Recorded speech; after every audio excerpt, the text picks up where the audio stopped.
creatives, community, and kind folks out there. Welcome to RPG with DBJ. I am your host, DBJ, and for those who are unaware, this show is live Monday through Friday, and we take a subject, kind of a theme, and we talk about it all week long. And it just so happens that this week we're talking about love and lust and obsession, desire. That is our focus for this week, and something that, while I do understand that might be a little bit inappropriate to have these kind of subjects, especially when it comes to like um, descriptions of sexual congress in games might be a little bit both awkward and inappropriate. I thought we would talk about the things that are placed around it, and maybe, just maybe, as a motivation and storytelling idea, that I think it still has a place in tabletop gaming, even for maybe the slightly less mature group you may have out there. So I will say that today on Discord Tuesday, we tend to talk about mechanics in tabletop RPGs. So we are going to talk about the mechanics of this idea of desire and lust and attraction and obsession and that kind of thing. And of course, you can't avoid the cleanliness in the room. We've got to talk about the but still quite contentious idea of placing a numerical value on appearance or attractiveness in tabletop role-playing games. And yeah, as Tesla Ranger has placed in the Discord, and for those who don't know, this show is simulcast on Twitch, YouTube, and our Discord server. It says that nymphs in Dungeons and Dragons must be divine level attractiveness. They're so beautiful, actually acts as a brown note, at least if they will it. In second edition, it could not be turned off. See a nymph, you go blind. See one naked and you die. Talk about so beautiful, it's a curse. Um, brown note acts as a brown note. That's it seems like something that could be taken the wrong way, but the idea that someone, or whether they are a culture or a race or something, where a specific individual is more attractive than another, is quite contentious, because basically there must be a agreement of sort, a social agreement, that one particular race or group of people, or the appearance of an individual, is considered across the board to be attractive, more attractive than or less attractive than others, that there must be a baseline. And as we went off the show yesterday, we did talk about the fact that between different cultures, let alone different species of sentient beings, that the generalization of what someone finds attractive, and based on the time period involved, can really vary. And while those who are new to role-playing games will, you'll have the classic argument. Of course, you have arguments about what do hit points represent, what armor class is, and of course the alignment battle. But there's also that charisma battle where someone's got the half work that's got a very high charisma, and the elf with a very low charisma. And it's like charisma is not just a measurement of how someone looks, but it is also their force of personality and various combinations thereof. So this idea that only appearance has an impact, and how much does someone's appearance have an impact before conversations start, is has always had issues in role-playing games. I could understand that Maybe there's some tables that feel like attractiveness or comeliness or an appearance or an aesthetic or stat or something might be your first impression stat, meaning like it's the thing that impacts an individual first before they even start the conversation, and then some kind of charisma, diplomacy, um, carousing, intimidation, deception, performance type skills might happen afterwards. But again, finding a baseline within any particular culture as to what people find to be attractive or not, especially when it comes to clothing styles and I'll say body preparation, whether it comes to makeup and coiffing your hair and perfumes and things of that nature, cleanliness or things like that. A lot of stuff goes into it. So, like I said, it was a short-lived, and there are still some games that still have that kind of stat, or at least a version of it. But it has fallen by the wayside because once you open up the door, it falls into a lot of other things. But I want to say the brown note, some sort of sensory input, such as a sound or image that has a physical or psychological effect on anyone who sees or hears it. I did not know it was called a brown note. And it still sounds dirty. Um, the the there are other aspects of that I think mechanically speaking, when it comes to relationships, whether they are agreed upon or not, could happen in the game.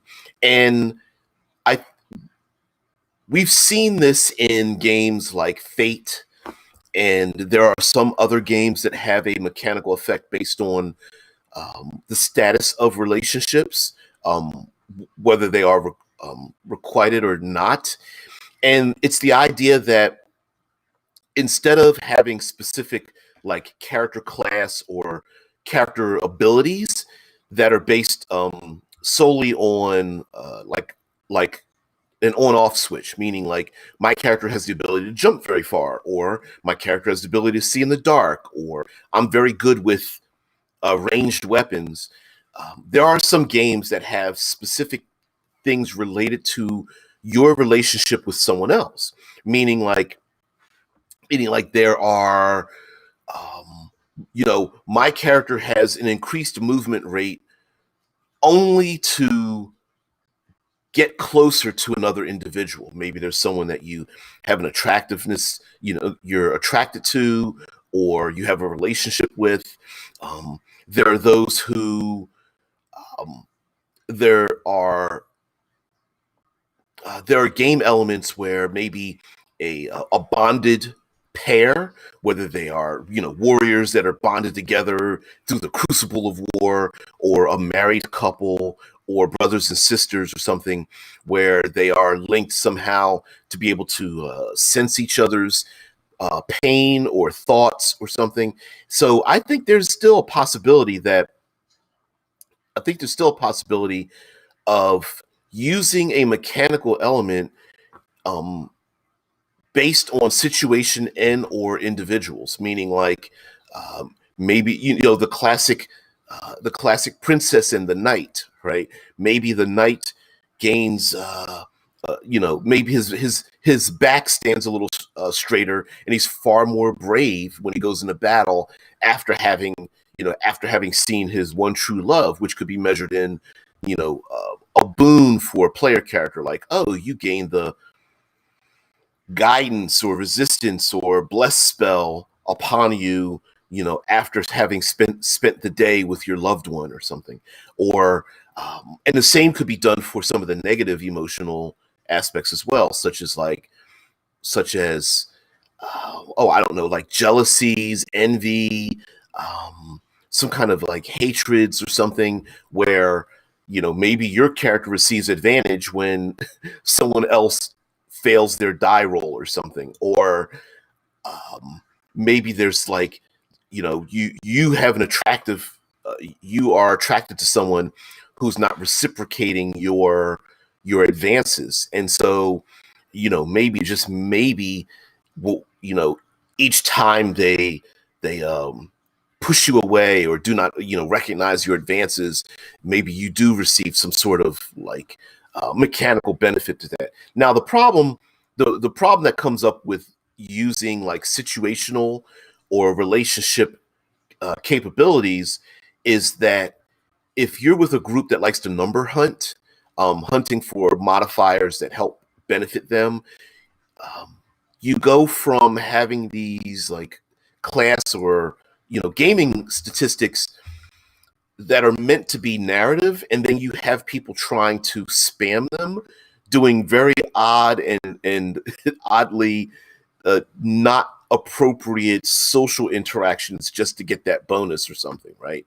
So it could be a little complicated. I think in the game Invisible Sun, there's a long list of Invisible Sun. There's a long list of these kind of relationship based mechanical effects and such.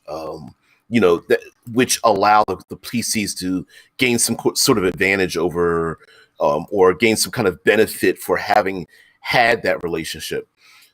Deadman says in Elder Scrolls V Skyrim, you can visit your spouse once per day to get a healing dish of food, and that's exactly what I was thinking of, right? Like where, um, it's visiting your spouse, or it is um, there is an arranged marriage or something, or heck, you could go a little bit dark with this, like, hey, you gain advantage on stealth checks to stalk stalk someone or something. That's a little bit darky. I suppose you go down a dark spiral with that might not be appropriate at a gaming table, but having like relationship based abilities is a thing. Back to Fate, in the game Fate, they tell you to come up with these different aspects for your character and these high concepts. And one of the ways in creating during character creation is that you establish one or more mechanical benefits. Basically, Fate runs on a +2 system, so that when the conditions are present for your aspect, you gain a +2 bonus when rolling the plus and negative dice. And those things could be things like, oh, I'm jealous of my brother, so if he fails an attempt, when I try to attempt the same thing, I get a bonus. Or um, I'm so in tune with my loved one that if they are injured or something, I get a greater movement bonus to get close to them. Or you could even go a little bit more mechanically based, like, hey, when I'm within, using 5th edition rules, right? Hey, I have the ability to insert myself so that my betrothed isn't injured or something. So I can use my reaction to step in between and take the harm, right? Even if I am a wizard or a cleric or something like that. Um, yeah. Now, Life says, just flipping it, maybe stealth bonus to dodge the misses when heading to the tavern. A bluff bonus when trying to misses about where you have been, right? Like, where have you been all night? Honey, I've just been out working late, right? Yeah, you could get pretty funny and ridiculous, right? Like, I smell alcohol in your breath. Well, no, I went to the apothecary. That wasn't you. I saw you. Like, it wasn't me. Right? So yeah, you could get pretty funny with those things. And of course, you have this. On one hand, you could make a each you could hand these boons out because they might have very limited effect, meaning like, hey, if I only have the ability, if I only gain an advantage when, due to my envy or jealousy of someone else, when they fail a roll, to perform the exact same act, maybe that might be a little bit too limiting, right? And so this, on one hand, it may sound cool. On the other hand, they might be extremely narrow in focus. But then again, I guess you could hand them out like candy because they're so focused. But like if you do have players that are like number hunters and they're looking for those advantages, they might be trying to set themselves up specifically to gain those benefits, and you might have these very strange, awkward, like, oh, well, since you get an advantage to do this thing, I'm going to purposely fail a thing, and as opposed to making it very organic. Alex is like, alcohol? I wasn't drinking. The halfling beside me got hit by a chair and spilt his brew on me. Yeah. They're like, mm-hmm. Mm-hmm. you know. But sure. Also, like the idea about like in the Elder Scrolls thing about like, you can visit your spouse once a day to get a healing dish of food.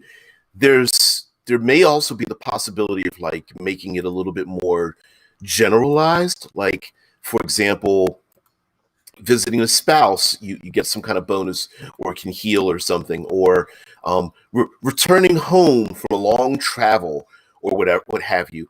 And you could use these various boons to maybe tie the player characters to a limited location if you want to bound the region in which the player characters travel around, so that for example, visiting home may give the player character something that they can use for, say, 24 hours, as opposed to it being extremely immediate. Maybe the fighter who has no, even though I know, like, say, 5th edition Dungeons and Dragons, there's every subclass now has magic, basically, now, including the barbarian. But maybe someone's playing a fighter that has no magic, but after they visit home and see their family and friends, now they're able to go out and maybe they do have one or a few like cantrips that kind of represent their a rejuvenation of sorts, a rejuvenation of the spirit.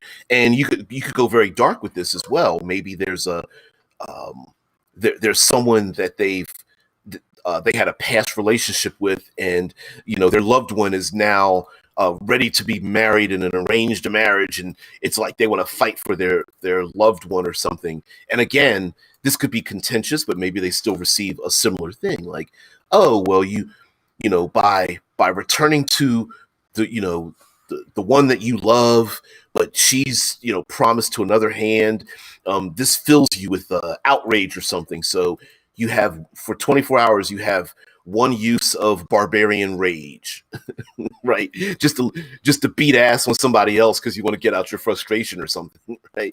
Or the same thing with the wizard who has a loved one and that he would do anything for, is able to like intercede if someone tries to attack their loved one, even though they are the wizard and probably get their ass handed to them. But you could do something like that. Now, for other mechanical effects, we could establish relationships as the engine, as opposed to specifically magic or psionics or alien technology or whatever the case may be.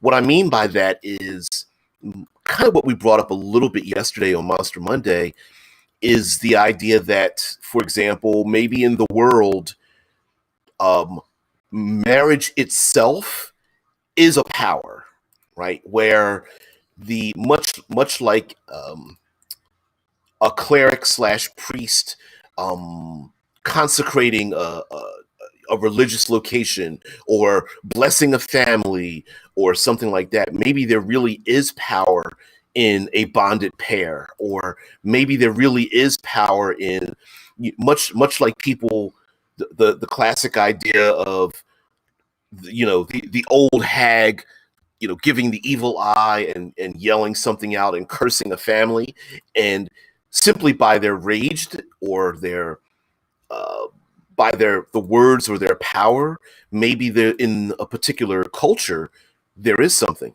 Yeah, Life says, Leia's like, laughing out loud, like, bonus rage per day, or buff to rage after spending the day getting nagged at by the missus. mother-in-law or parent. Yep, that's exactly where I was going. Like, oh, yeah. Oh no, no, no. I hear you. Yeah, yeah. Peasant slang. You're fine. The missus. Yeah.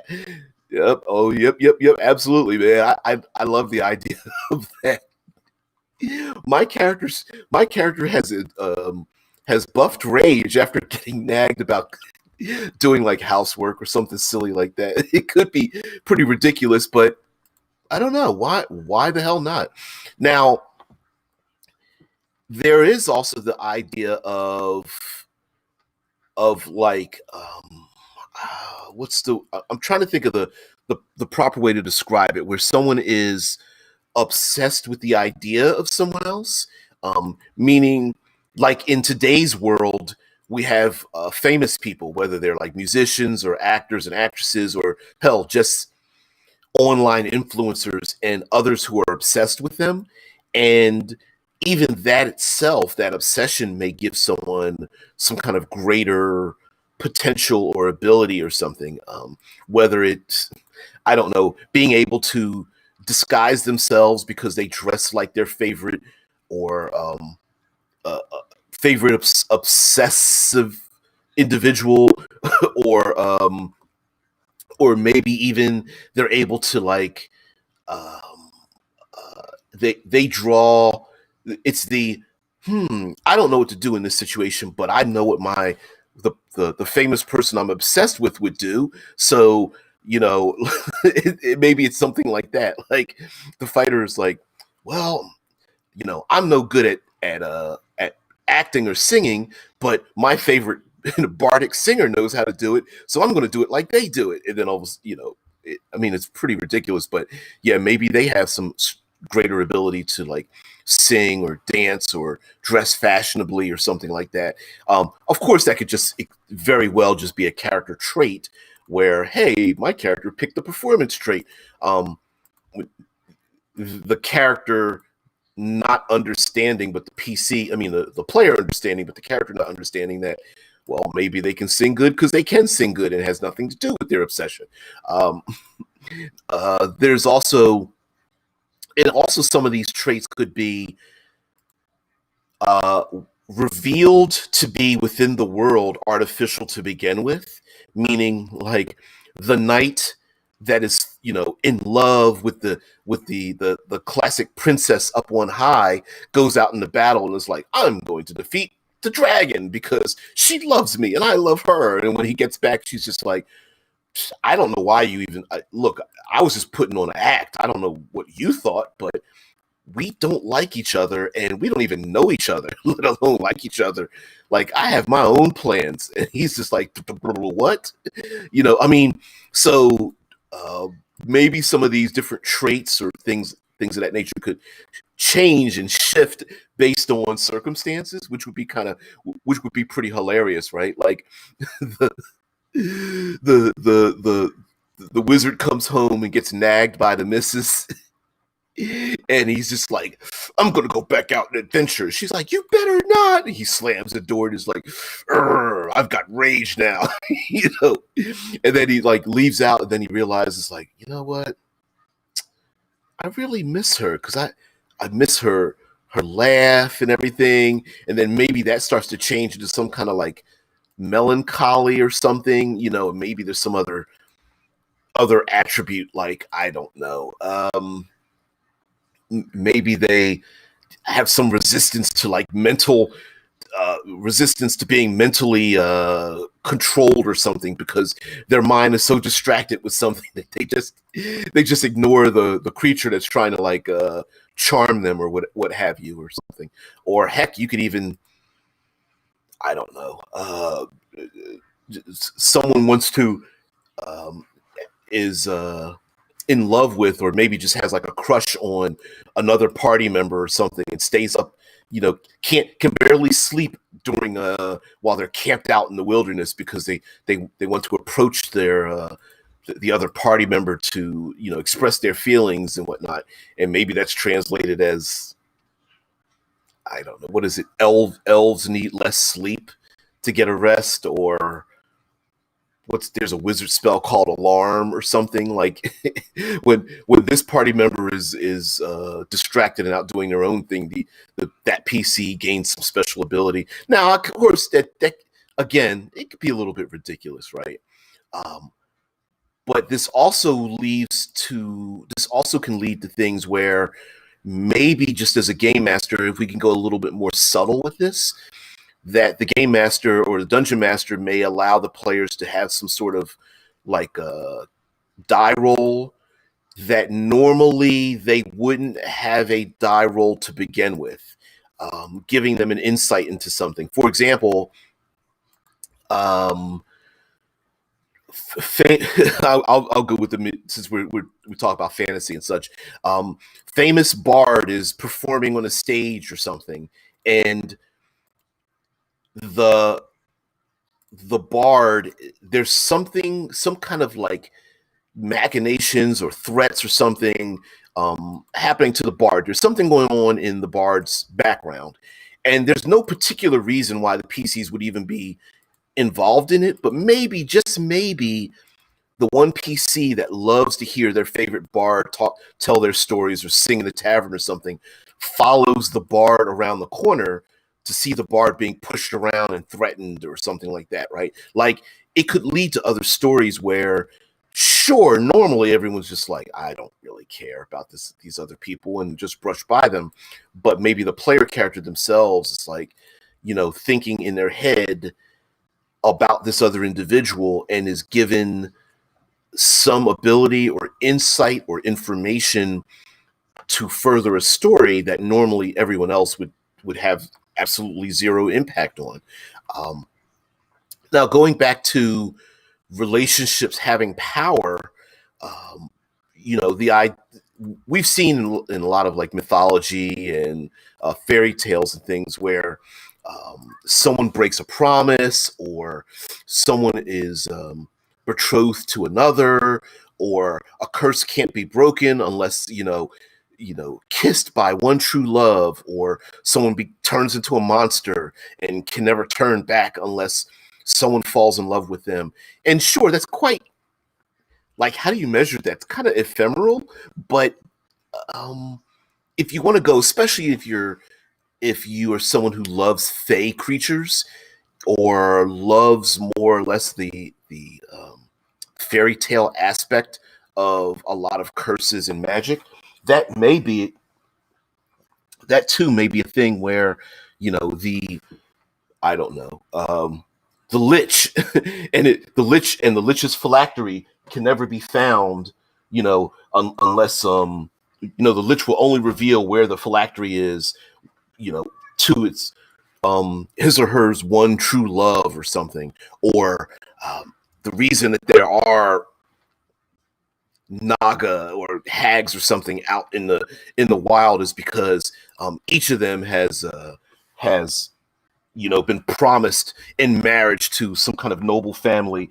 and each of them has been treated horribly or something, and they're taking out their rage on the entire population, generation after generation, until someone puts a stop to it, right? Like, maybe the creatures out in the swamp, while they're doing evil things, maybe the reason they are doing these things over such a long period of time is because of the so-called, noble family that's like, oh, those evil creatures are attacking us and such. Somebody must do something about it. And come to find out that maybe the nobles themselves have created their own problems just because of something.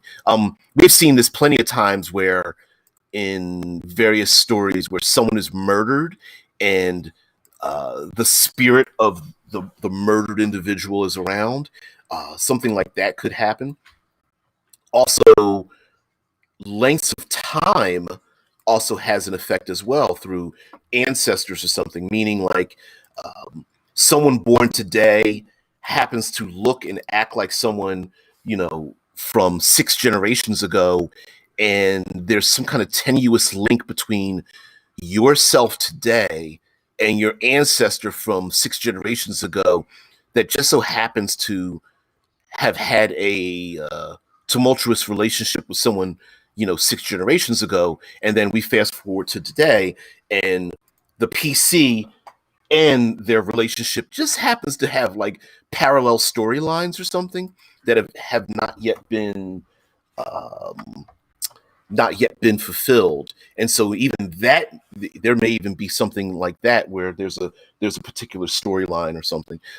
It would, I suppose, using that kind of idea would make sense for like player character advancement, meaning like even the player character themselves doesn't understand why they are skilled in something or have knowledge about a particular thing.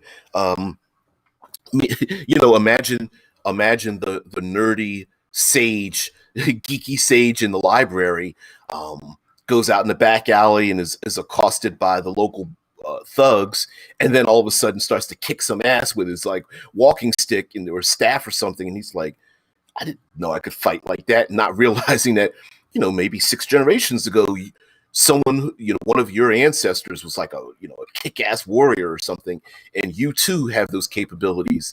And then, you go through the town square and look across the square and meet, eye to eye with, someone that catches your attention, and then all of a sudden it's like, why do I know this person, or how do I know this person? And so you could have a story that has lasted the generations, and the PC is continuing that. um, I suppose a bit of that is written into George R. R. Martin's Song of Ice and Fire, Game of Thrones, where the current era, as reading in the books and in the show, that certain things that have become legend. Hey, Kitty, thank you very much. I know, I know, but you have to let everything go. I love you.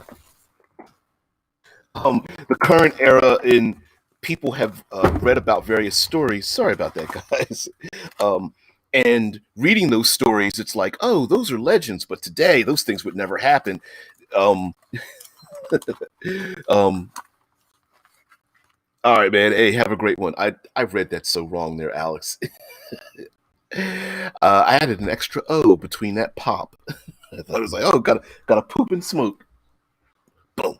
All right. Not very professional of me.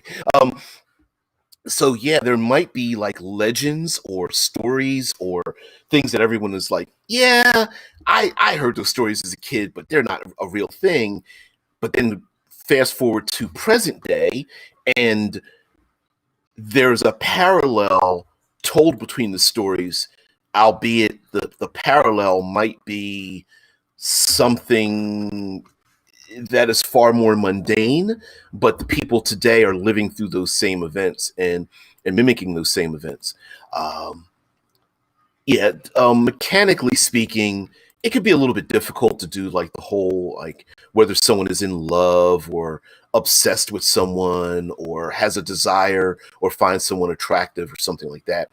But um, another way of representing these relationships in a mechanical way, and this is going to take a lot of buy-in from the people at the table, but to us to establish real living individuals as player character capabilities. So if I can go very very minimal here, um, maybe a player character who has, say, a high bonus on tracking. Let's say the character has like survival skill or something like that, or has some kind of bonus. Um, Maybe the character has like a pet wolf that helps them track something, or maybe more like Dances with Wolves. The character looks over the horizon and doesn't have a pet wolf, but like every once in a while will catch out of their eye. There's this wolf that happens to be paralleling his travels, and then goes to follow the wolf and then finds something else there, right? Where you create like a living thing or something external to the character that is represented by the character's own capabilities, right? Um, Yeah, dead man says maybe, just maybe, your comment becomes our highlight of creativity, which is what I pull up the video. He's like, might be a poor choice of words some days. Yeah, I hear you. So the idea that like okay, let me give you an example. I'm playing a paladin, and my paladin has lay on hands. Well, maybe, yes, on the character sheet the character can lay on hands, but maybe it's the paladin's grandmother, right? Now of course it's kind of silly, like, you know, is the PC going to pull their grandmother out of their backpack? Hell no. But it would be kind of a cool idea, like, you know, three player characters are hurt and we're poisoned and we might be afflicted by something, and the paladin wants to lay on hands. He's like, if we make it back to, I know a perfect place to go, and he goes and finds his, grandmother. She used to be a famous powerful knight back in the day, but she's given all that up. And so, yes, the PC with lay on hands uses their ability, but it's described as if it is someone else in their life. Now, of course, that narratively, that automatically means that, like, well, if the character goes to an island somewhere, does that mean the grandmother isn't there? Well, sure. Sure, that it does mean that, but maybe there's some other narrative elements to bring along those other things, right? Like, for example, a warlock. A warlock could, instead of an evil fiend as a warlock patron, maybe their patron is their loved one, right? The person that they're in a relationship with, or heck, even obsessed with, or something. Yeah, maybe they PC got married, and their warlock patron is just their connection with their loved one, right? And it's like, he or she gives me strength or power or something, and it's because of that they are able to do what they do. Maybe they are on.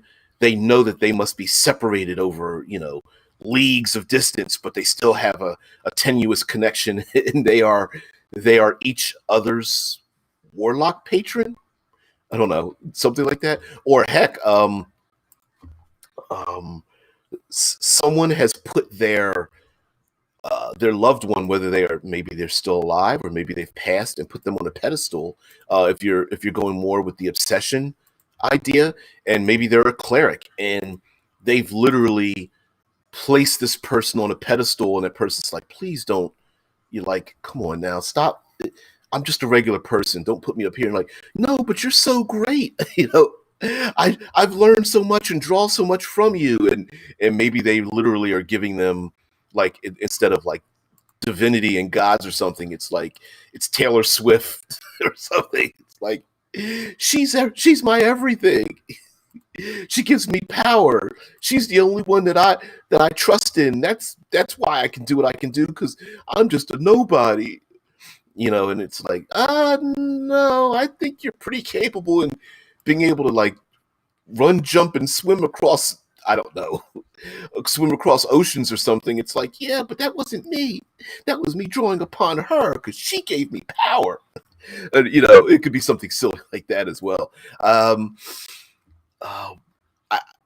lastly, I think if we wanted to make some sort of dynamic relationship in a mechanical range, um, you could reflavor or reskin something like renown or reputation or honor, like a statistic like that, where um, and you could very easily do this as a positive negative thing, especially for Dungeons and Dragons. Like, let's say you have a stat of uh, I need another name to call it. Let's call it just relationship, right?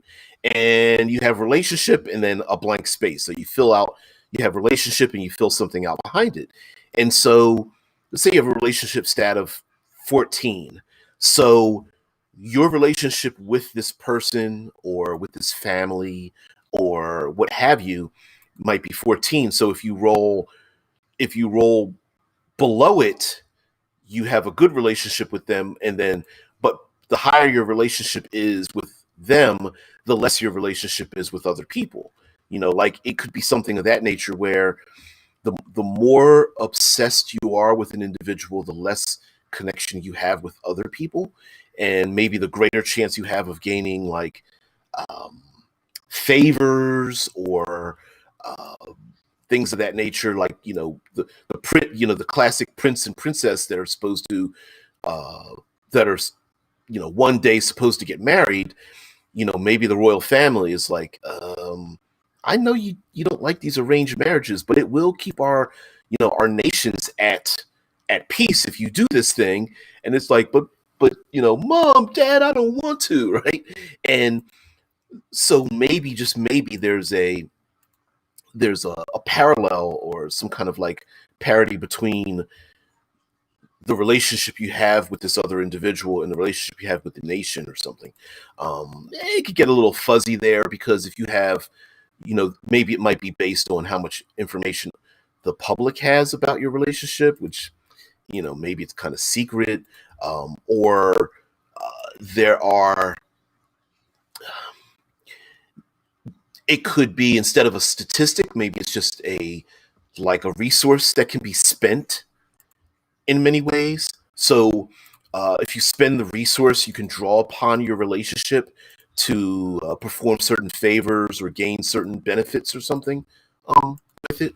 So an example would be you have a great desire. Your character is from a poor or lowly commoner, but your loved one is a noble, and you've got 3 points in this relationship, and so you can spend a point to draw the eye of the person that you love so much or something, and maybe he or she doesn't even recognize you, but they see you in the crowd and they're like, you know come here, and maybe spending that point um, prevents you from being arrested by the local constables or something, or spending that point, they throw you a couple of silver coins out to you to because you're in such tattered rags, and of course you are completely obsessed with this other person. Like, I'm gonna be with them, I'm gonna marry them, and this person's like, I have no idea who you are, kid, but throws you some coins anyway. And so maybe spending a point in a relationship garners a particular thing, even if that thing could be like reframed or reskinned as some kind of other capability. Like, um, when you are in the presence of this person, you have a cure spell that you can use. Spend a point, go ahead and use that cure spell. Great, okay. And then maybe to rejuve those points, maybe you have to do something to either reestablish the relationship, or if you want to go negative, to ruin the relationship. Going back to the nagging missus, and the wizard stomping out the door filled with 3 more points of rage or something. Maybe something can be said for, like, going back home, trying to reestablish a connection with the family, and things just go the wrong way narratively, but mechanically the character does get 2 more points of I can, I've got, my fighter now has 2 more uses of the guidance cantrip or something, because I'm not going to let them tell me that I'm a failure for the family or something like that, or I didn't meet expectations. F them. I'm gonna go out into the wide world and I'll be back and show them who's boss or something. Yeah. Light says, yes, this is exactly what so many games are missing: a representation of your character's actions and role playing, not for mechanics, but for shape. I like using virtue or sin scales for such type. Yeah, I've seen, off and on, I've seen posted in social media where people are like, hey, is there any way, or are there games that have a mechanical um, measurement for, like, emotional or relationship dynamics or role playing dynamics and things? And yeah, it's I'm with you there. Uh, Life, like, there are many games that are missing it, and I think it's because I think it's because on one hand we have to separate ourselves from the narrative to do it, and sometimes we can get a little bit caught up in it, meaning like separating ourselves from the narrative, meaning that the characters are going through something that the characters themselves doesn't understand as benefiting them, but as a player we understand it, right? The the the um,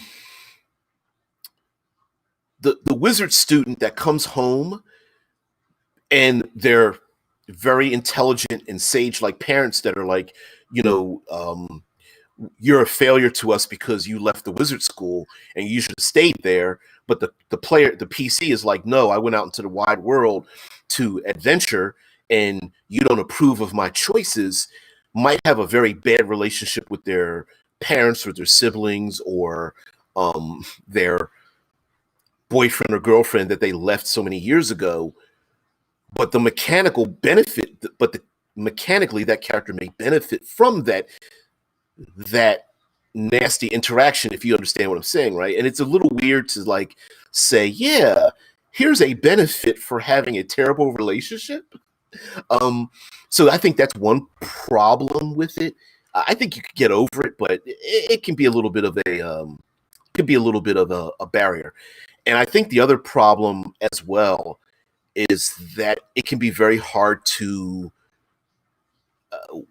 we love naming things, we love defining things, and the greater we can define them, the easier it is for us to accept them. So an example would be, what do you write down as a contentious relationship between you and your dad? Like, do you call like you'd have to start breaking out the thesaurus and going like, okay, I get a bonus to this because my character um, has the, I don't know, parental figure feat or something like that, right? Like people, we love the idea of things being described through a boundary as opposed to, oh, I'm just going to write down this long sentence and then add a bonus at the tail end of it, right? Because sometimes players and game masters, we can feel a little bit like we are blowing in the wind if we don't know exactly when or how that capability could be used.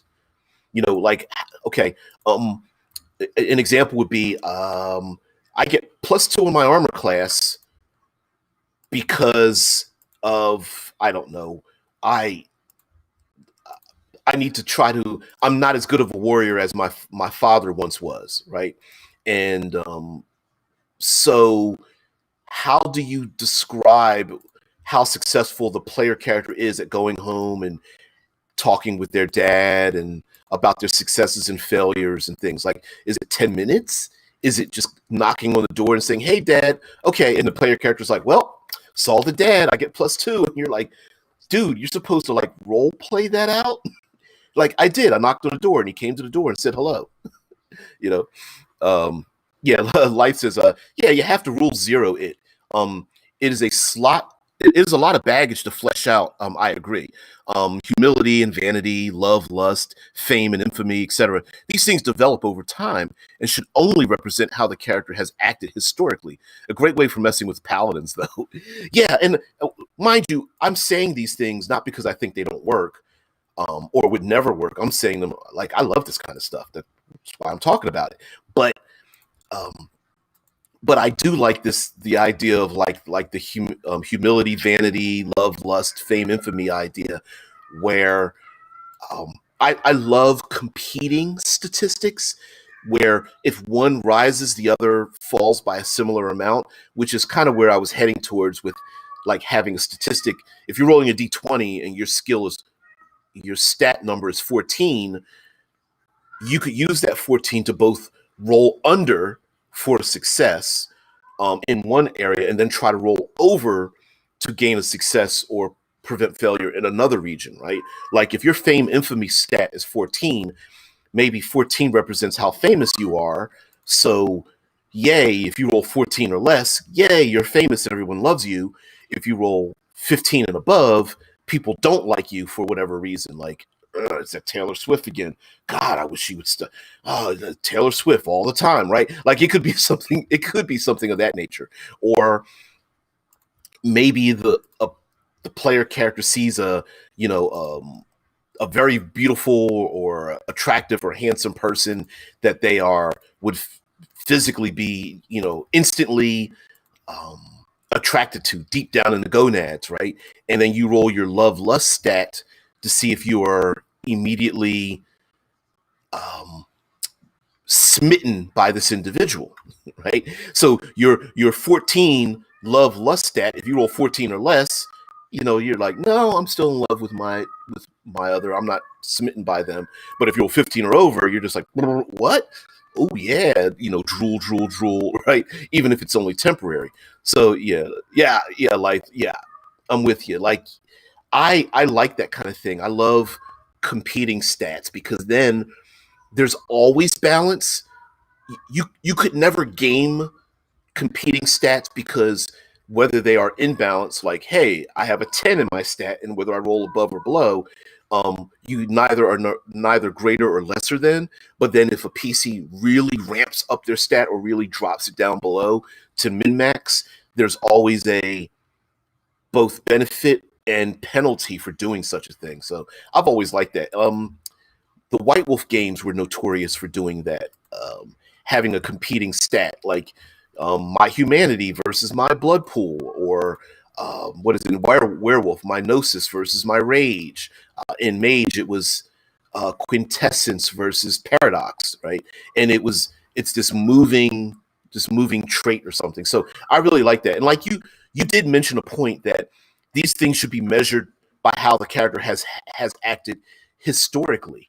So in hindsight, it could be a thing where it's not what the character does immediately, but the stats or powers or skills or boons or however you want to measure it come about because of what the character has done in the past, and then so that maybe they, much like I don't really like the idea of giving out like the game master judging what players do. Much like giving out like fate points or inspiration or hero points or moxie or something like that. But it, it, it is in the economy of a lot of games. So yeah, like Light says, like a lust roll for resisting a succubusy, or a succubi's temptations. I see it. We'll play around with it some more. Yeah, and there might be now, mind you, there might be some like modifications to those things, right? It might not just be a straight up die roll. It might be like, oh, um, here is my base stat, but I'm also a paladin and I'm aware that something is fiendish, so I get like a +2 to the bonus, right? Like you could play with it just a little bit so that certain player characters have a benefit or penalty to it, right? Like for example, some of us are attracted to a specific type of individual more than others. So maybe, you know, hey, if you're not into a particular gender, are you going to be really affected? Are you going to miss that love or lust die roll? Maybe not, right? Although you could explain it as, you're not drawn to them sexually, but you're just like, they're an attractive person. Maybe I'll listen to what they have to say, even for just a moment, right? Um, that's how people who are, aesthetically pleasing and have a lot of charisma. Maybe it's not so much that you're smitten by them, but yeah, maybe it's just more like, I'll listen to what they have to say. Then they open their mouth, start talking, and then maybe that's the doorway into being affected. And Light says, yeah, that is something that has to be done in a smart way. I let the party decide based on their characters' perceptions of each other, guilt free for the GM.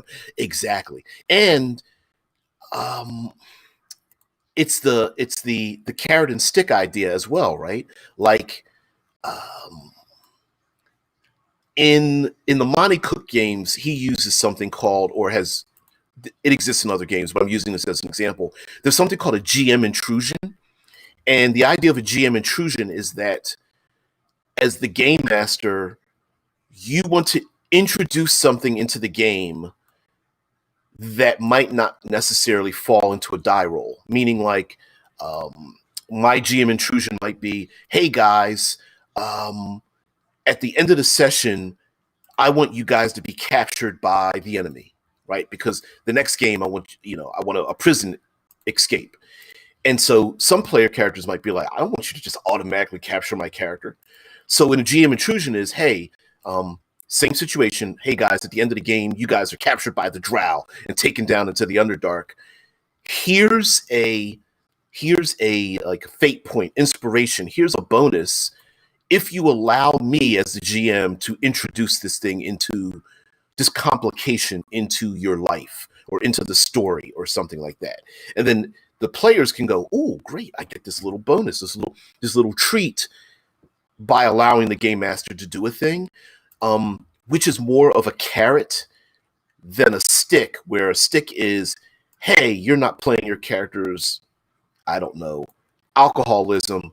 I'm going to punish you by forcing you to make a roll to see if you stay in the tavern and keep drinking instead of going outside with your allies to defend the tavern from the enemies that's trying to burn it down, right?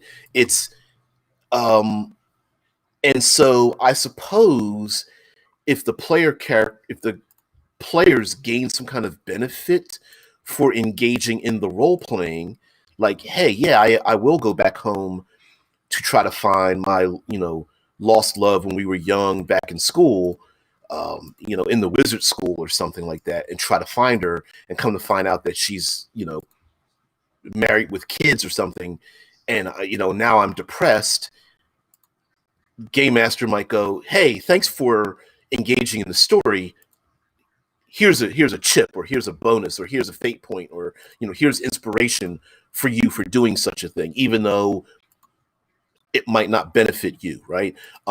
It's the same idea as a player character who agrees to be somewhat enchanted by the succubus, or the player character that's drawn into to listen to the hag that weaves a compelling tale, right? Sure, mechanically we're like, yeah, of course the succubus is going to charm you, but maybe the player character is like, I'm gaga over the succubus. Sure, I'm going to be charmed by the succubus.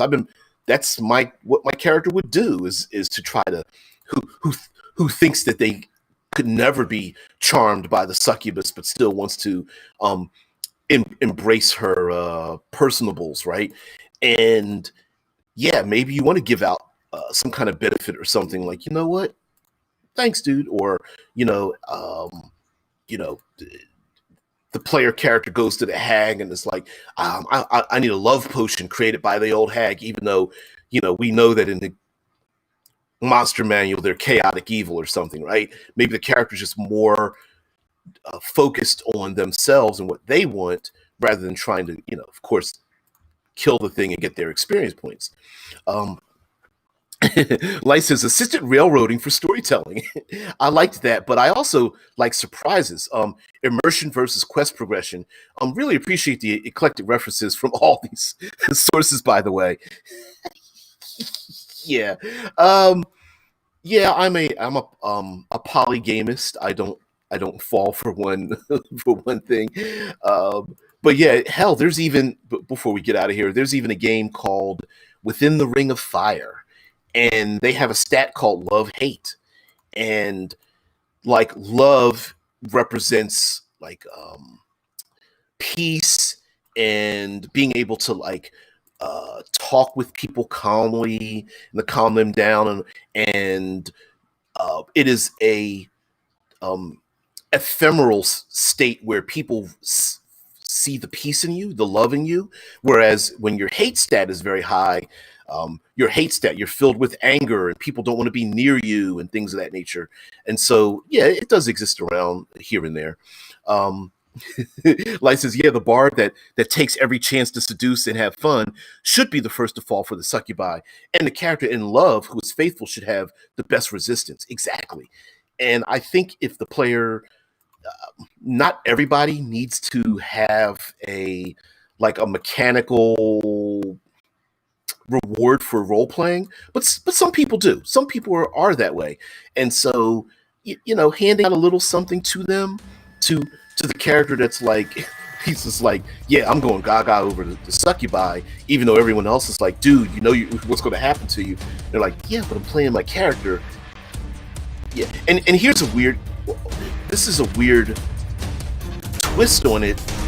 The character who decides to fall for the succubi might be able to gain, maybe you give them the inspiration so they have advantage to resist it, simply because they are deciding to fall for it in the first place. If they're falling into the danger, and so maybe that's your way of going like, hey, you know what, since you're going to go into the danger, here's a little treat for you, simply for embracing the storyline, right? But anyway, guys, thank you very much for being a part of this. I know I probably was like, mechanics and love and lust and obsession, that's kind of weird, but whatever. Anyway, tomorrow is World Building Wednesday. Dead Man the Storyteller has a pinned idea for that, so we're going to base our world building off of that. But anyway, guys, thank you very much for joining me in this this weird roundabout kind of thing. I appreciate you guys being here. Thank you very much, and everyone, have a great day. Thank you very much for watching. Oops. And I am awfully trying to